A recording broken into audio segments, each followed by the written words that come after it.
انسان اور خالق کی پہلی ملاقات، وہ وقت جب تمام روحوں نے اپنے رب کو دیکھا۔ اللہ سے ہماری روحوں نے کیا وعدہ کیا تھا؟ اس دنیا میں آنے سے قبل عالم ارواح میں انسانوں نے کتنی مدت گزاری تھی؟ کیا اس دنیا میں ہم سے ملنے والے لوگ اور ہماری یادیں روحوں کی اس دنیا سے جڑی ہیں؟ آج ہم اس ویڈیو میں عالم ارواح کے پر اسرار باتیں اور اس مقدس میثاق یا عہد کے متعلق جانیں گے جو بنی نوح انسان نے اپنے رب سے کیا تھا۔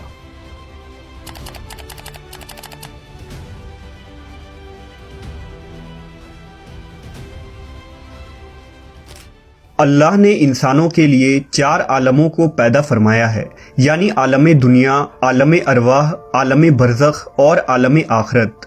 انسانی حیات انہی 4 عالموں میں سفر کرتی ہوئی اپنے نتیجے تک پہنچتی ہے اور ہر شخص کو ان 4 عالموں سے گزرنا ہے۔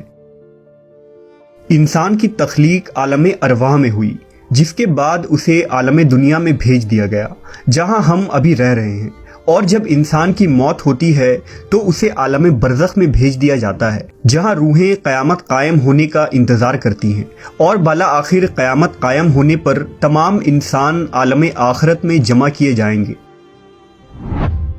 دراصل انسان کی تخلیق عالم ارواح میں ہوئی ہے۔ اس عالم کو عالم ارواح اس لیے کہتے ہیں کیونکہ وہاں صرف روحیں رہتی ہیں۔ اس دنیا میں بھیجے جانے سے قبل ہم اسی عالم ارواح میں رہا کرتے تھے۔ انسانی روح کی تخلیق کے بعد سب سے پہلا دور وہ دور ہے جب روح انسانی مادی جسم سے محروم تھی، وہاں صرف روحانی زندگی تھی۔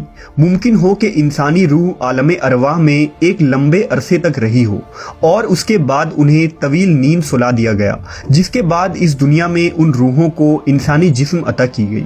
مختصر یہ کہ دنیا میں اب تک جتنی بھی جسم پیدا ہو چکی ہیں اور قیامت تک جتنے جسم بھی پیدا ہوں گے، ان سب کی روحیں اپنی جسمانی وجود سے بھی بہت پہلے پیدا ہو چکی تھی اور یہ عالم ارواح میں جمع ہے۔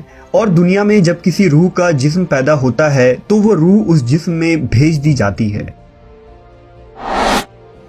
جب اللہ نے انسان کی تخلیق کا ارادہ فرمایا تو حضرت آدم علیہ السلام کو مٹی سے پیدا کیا، پھر اسی مٹی کو کیچڑ میں تبدیل کر کے ایک عرصے کے لیے چھوڑ دیا گیا، اور جب اس کیچڑ کا گارا بنا تو اللہ نے اسے مختلف مراحل سے گزارا اور ایک خاص شکل و صورت دے دی،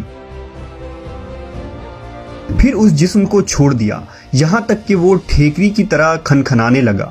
پھر اللہ نے اس جسد خاکی میں اپنی روح پھونکی۔ حضرت آدم علیہ السلام کو حکم ہوا کہ فرشتوں کی جماعت کے پاس جاؤ اور ان سے بات چیت کرو، دیکھو وہ کیا کہتے ہیں۔ لہٰذا حضرت آدم اس گروہ کے پاس گئے اور انہیں سلام کیا تو انہوں نے سلام کا جواب دیا۔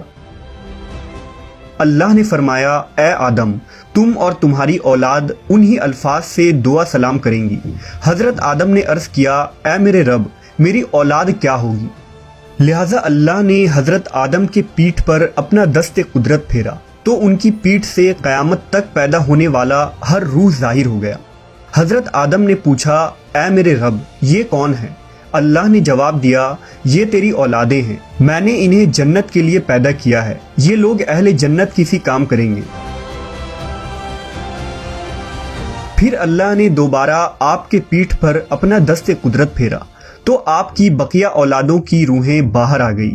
اللہ نے فرمایا، میں نے انہیں جہنم کے لیے پیدا کیا ہے، یہ جہنمیوں والا کام کریں گے۔ حضرت آدم نے جب انہیں دیکھا تو ان میں کچھ لوگ جذام اور برس کی بیماری میں مبتلا تھے، کچھ اندھے تھے اور کچھ دوسری تکلیفوں سے دوچار تھے۔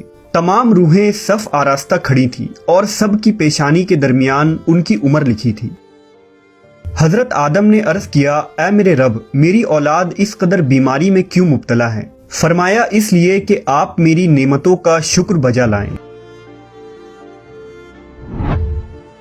پھر ان تمام روحوں سے ایک عظیم میثاق یعنی عہد لیا گیا۔ یہ عہد اولاد آدم اور اس کائنات کے خالق و مالک کے درمیان کیا گیا پہلا عہد تھا۔ اللہ نے تمام اولاد آدم کی روحوں کو مقام نعمان پر جمع کیا۔ یہ 9ویں ذی الحجہ کا دن تھا۔ اللہ نے ان تمام روحوں سے پوچھا، کیا میں تمہارا رب ہوں؟ ألست بربكم سب نے کہا بے شک تو ہی ہمارا رب ہے۔